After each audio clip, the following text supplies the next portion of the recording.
ಹಿಂದಕ್ಕ ಒನ್ನೈತಾಪ್ನವ್ರ ಕಾಲಕ್ಕ ಇಲ್ಲಿಂದ ಏನೋ ಮಳೆ ಹೋದ್ರ ಏನಾದ್ರು ಸ್ವಲ್ಪ ಕಷ್ಟಗಳು ಬಂದ್ರೆ ಶರಣರಲ್ಲಿ ಹೋಗಿ ಅಪ್ಪವ್ರನ್ನ ಪರಿಹಾರ ಕೇಳ್ತಕ್ಕಂಥದ್ದು ರೂಢಿ ಮೊದಲಿನಿಂದ ಇವಾಗಿನಾದ. ಆಗ ಯಾರೇ ಒಬ್ಬರು ಹನುಮಂತಪ್ಪ ಕಾಡ್ಲೂರು ಹನುಮಂತಪ್ಪ ಅವ್ರ ಜೊತೆಗೆ ಹೋದ ಕಾಲಕ್ಕ ಅವಾಗೇನು ಮೋಟ್ರ್ ಬಸ್ಸು ಗಾಡಿ ಆಗ ಒನ್ನೈತಾಪ್ನವ್ರ ಕಾಲಕ್ಕ ಅವ್ರು ನಡ್ಕಂತೆ ಹೋಗ್ಬೇಕು ನಡ್ಕಂತೆ ಬರ್ಬೇಕು ಅಲ್ಲಿ ಅಂತ.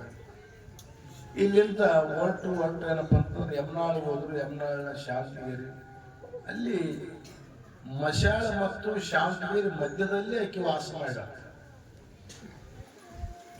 ಅಲ್ಲಿ ಅಲ್ಲಿ ಏನಪ್ಪ ಅಂದ್ರೆ ಇವರು ಅಮ್ಮನ ದರ್ಶನ ಮಾಡ್ಕೊಂಡು ಸ್ವಲ್ಪ ಕುಂತು ಮುಂದಕ್ಕೆ ಸಾಗೋಣ ಅಂತ ಹೇಳಿ ಕುಂತ್ರಂತ. ಅಲ್ಲಿ ಏನಪ್ಪ ಅಂದ್ರ ಕಾಡ್ಲೂರು ಹನುಮಂತಪ್ಪಗ ಒಂದು ದುಗ್ಗಾಣಿ, ಆ ತಾಮ್ರದ ದುಡ್ಡು ಇರ್ತದೆ ಅದಕ್ಕೆ ದುಗ್ಗಾಣಿ ಅಂತ.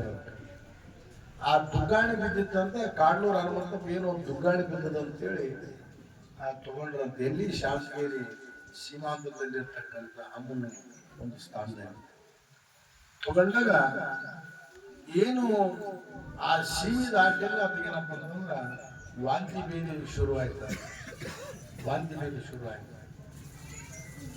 ಇಲ್ಲಿಂದ ಶಾಂತಗೇರಿ ಮಾನವ ದೇವಸ್ಥಾನದಿಂದ ಗುಂಡುಗುರ್ತಿಗೆ ಹೋಗಲ್ತೇನಪ್ಪ ಅಂದ್ರೆ ಅದ್ರ ವಾಂತಿ ಬೇದಿ ಶುರುವಾಯ್ತು. ಎಲ್ಲ ನಿಶಕ್ತಿ ಆಗಿ ಒಂದು ಕಂಬಳಿ ಹಾಕಿ 4 ಜನ ಏನಪ್ಪ ಅಂದ್ರೆ ಅದನ್ನ ಹೊತ್ಕೊಂಡು ಹೋದ್ರಂತ.